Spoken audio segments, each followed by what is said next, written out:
Ladies and gentlemen, across America and around the globe, welcome to the AGN TCL Streaming News Network, home of America's good news to the world.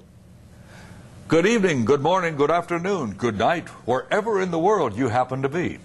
I'm Austin Miles. And I'm Angela Baxter, and here's today's news.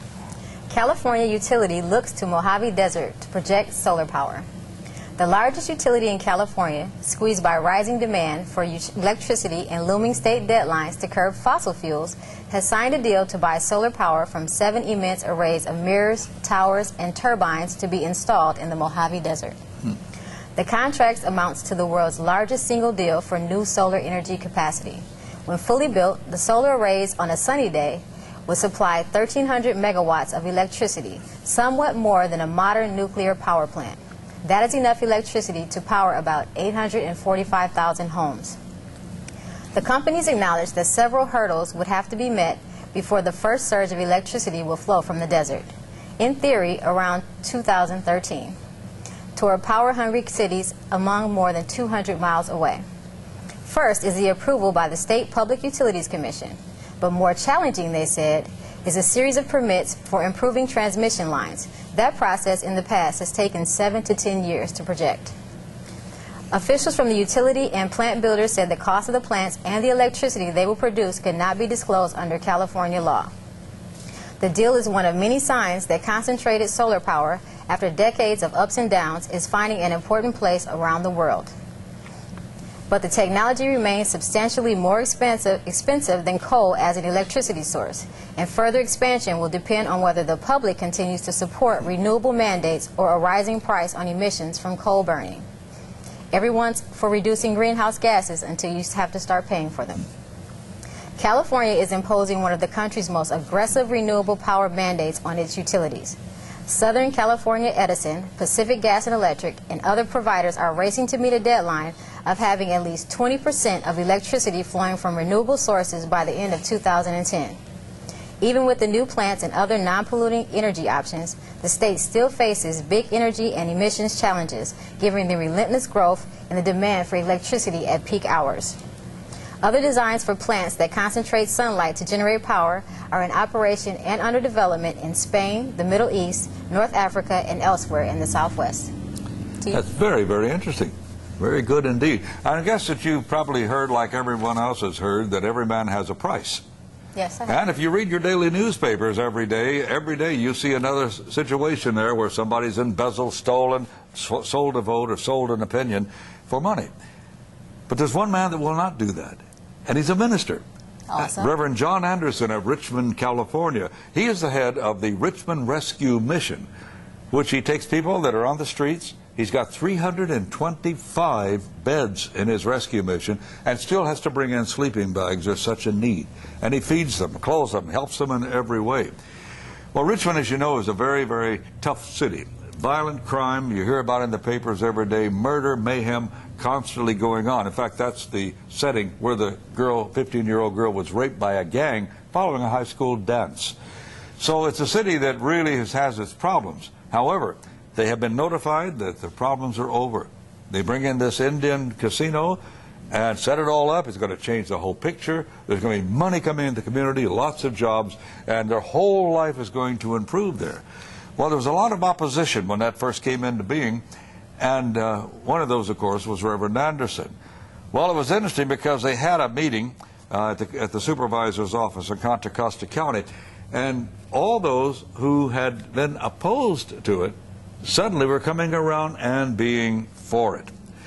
So Reverend Anderson went to the Contra Costa Board of Supervisors where the measure would be discussed.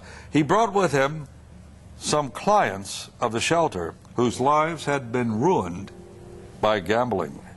They testified that they had lost everything to gambling and wound up on the streets. They told how easy it is to become addicted to gambling, and also families break up too. That's a very high divorce rate among gamblers, their families, because they go crazy. They cannot even support their own families. Lisa Vanderbruggen for the East County Times reported that nearly every opposition group has or is negotiating a lucrative deal with the Guildville band of Pomo Indians. Can you imagine that?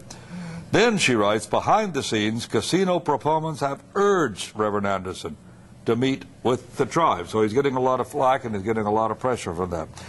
He told them that he would not accept money from Indian casinos. He did this publicly during the meeting.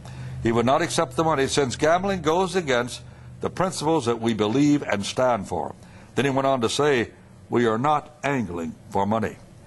We see the devastation that would come out of it as a result of a casino like the one proposed. And it appears that he is the only organization, his is, the only organization that rejected the proposed payoff. Now, that to me is something to really celebrate. Well, I'll tell you something, our hats and my beret is off to Reverend John Anderson of the Bay Area Rescue Mission, who stayed true to God and himself. He is to me one of the rarest of men. A man who cannot be bought. A minister of integrity who would never offend God. He's for real. He is totally devoted to the ministry that God has entrusted him with. His pure actions resulted in this headline in East County Times: Shelter denounces casino cash. We need more ministers like Reverend John Anderson. That's an awesome place. I actually been there. Oh, you have? Yes, I volunteered there. Did you? On Thanksgiving, yes. Oh, bless your heart. And their outreach is awesome. They actually preach the word to people, and they save souls on the weekends. And I actually have a friend that preaches there. Oh, praise God. Well, you know what? God bless you for taking part in such a vital ministry. You have to have a heart to do that. Yeah, and it's a good ministry. It's a wonderful ministry, and I worked in homeless ministry for 2 years. And I got to know the people who are out on the streets. I saw a face on the whole homelessness problem. What else you got for me? Well, I have another person that's full of integrity. Good. This is good news. Yes. You mean there's two? It's good news on the good news. Yeah, good news on the good news. That means two people with integrity we know of. Yes, that's right. And that's just this week. Wow. A Bozeman police officer, Merrick Ziegler, was called to Van's IGA last Friday night to check for a shoplifting report. The 33-year-old officer has been on the force for 3 years. He's a K-9 handler and works nights from 9 p.m. to 7 a.m. When he got to the grocery store, employees told him that a 32-year-old man had stuffed food, pens, pencils, and markers and other things for his kids into his coat. The officer arrested the man, cited him for theft, and then released him. But the story didn't stop there. No? No. Ziegler asked the man why he had been stealing. This is the cop? The cop. Okay. He asked the man why he had been stealing. And the man was really upset and said that he had been not able to provide for his family, and that's why he was stealing. Ziegler had the man's address, but asked for his phone number and told him to give him 15 minutes. What do you think he did in 15 minutes? I don't know. He went to Walmart, and he bought food for the family. Did he? And he took it over to the person's house, and when he gave him the food, the guy shook his hand and said, "Thank you for understanding." This right here was an officer after God's heart. Yes, absolutely. And he didn't want accolades for it. The press got hold of it, and they wanted to do a big story, and he shrugged the idea and said it wasn't out of the ordinary, and it's just what he does to take care of each other. Oh, God bless him. That's great. Good. Well, I've got one for you. Okay. And this you're not going to believe. You're going to probably scratch your head, maybe your neck and your nose when you hear this, because this is incredible. And this is the milestone for the day. It has to do with an ad for a reliable worker. Okay. You would like to have that if you hired somebody, wouldn't you? Reliable's nice. Yeah, and even if you have a guard or whatever you have, you'd like for them to be there when they say they're going to be there. Well, the boss of a British recruitment firm said she was told she could not place an advertisement for, quote, reliable workers at the local job center because it discriminated against unreliable people. That's true. It's right out of the London paper. Well, Nicole Mamo, 48, wanted to post an ad for a low-paying domestic cleaner on her local Job Center Plus website. Well, the text of her ad ended by stating that applicants for the post must be very reliable and hard-working. Well, that's the wrong thing to say these days. I mean, after all, what about the deadbeats? What about those who are lazy and don't want to work?